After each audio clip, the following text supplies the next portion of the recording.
I ask consent to vitiate the quorum call. Without objection. Mr. President, yesterday our country lost a bright, caring, independent lady, and my wife Honey and I lost a good friend. Barbara Bush set a wonderful example as mom, wife, first lady, advocate for adult literacy. We express to the Bush family our sympathy and great respect for the life of Barbara Bush. John Meacham wrote the biography of George H.W. Bush, Barbara Bush's husband, to great acclaim. He had access to the diaries of President Bush and Barbara Bush that was almost unparalleled in any presidential biographer's experience. So it was a plain and unvarnished biography that told us a lot about those two individuals.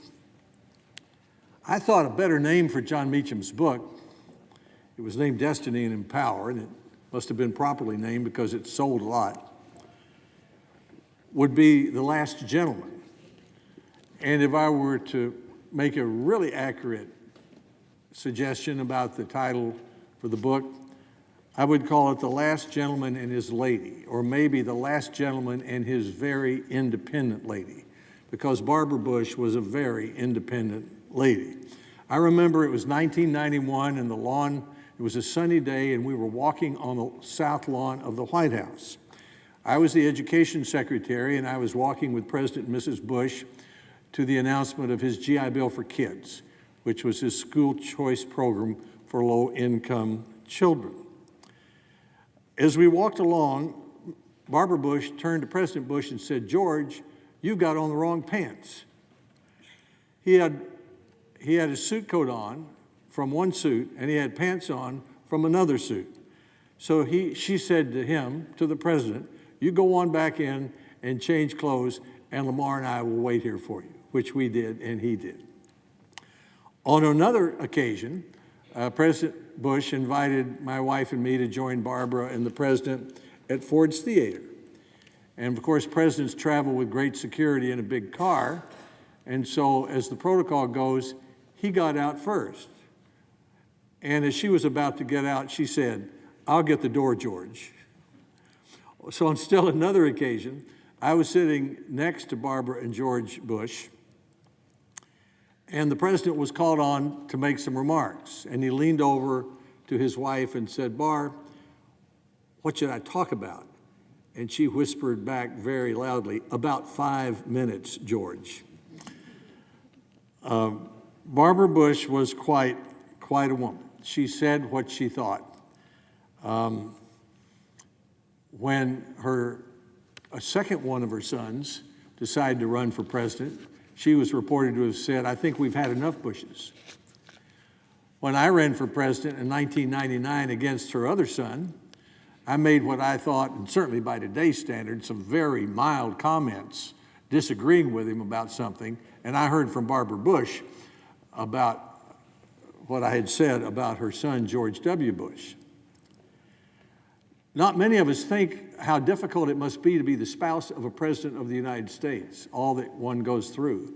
But think how harder it must be to also be the mother of a president of the United States and the mother of another distinguished son who was governor of a large state and who ran for president of the United States. Barbara Bush was the anchor of her family, and a very successful and remarkable family it was. I was education secretary for President Bush in 1991 when the National Literacy Act was enacted. And let's use Barbara's own words to describe the event. You'll find them in her memoir. She wrote, "I must say I got more credit than I deserved." I don't agree with that, but she continued, "I heard that George was going to give the pen to me, but before he could, Senator Simon spoke up and said that pen ought to go to Barbara. So I donated it to the George Bush Presidential Library Center. In the end, however," Barbara Bush wrote, "it's not pens and pictures that counts. It's the National Literacy Act that really counts. It was the first piece of legislation, and to date the only one, ever enacted specifically for literacy with the goal of ensuring that every American adult acquires the basic literacy skills necessary to achieve the greatest possible satisfaction professionally and personally. But Barbara wrote, but even more than that, the act seeks to strengthen our nation by giving us more productive workers and informed citizens. In his biography of President George H.W. Bush, John Meacham wrote of a generational controversy, in his words, that Barbara Bush endured in May of 1990.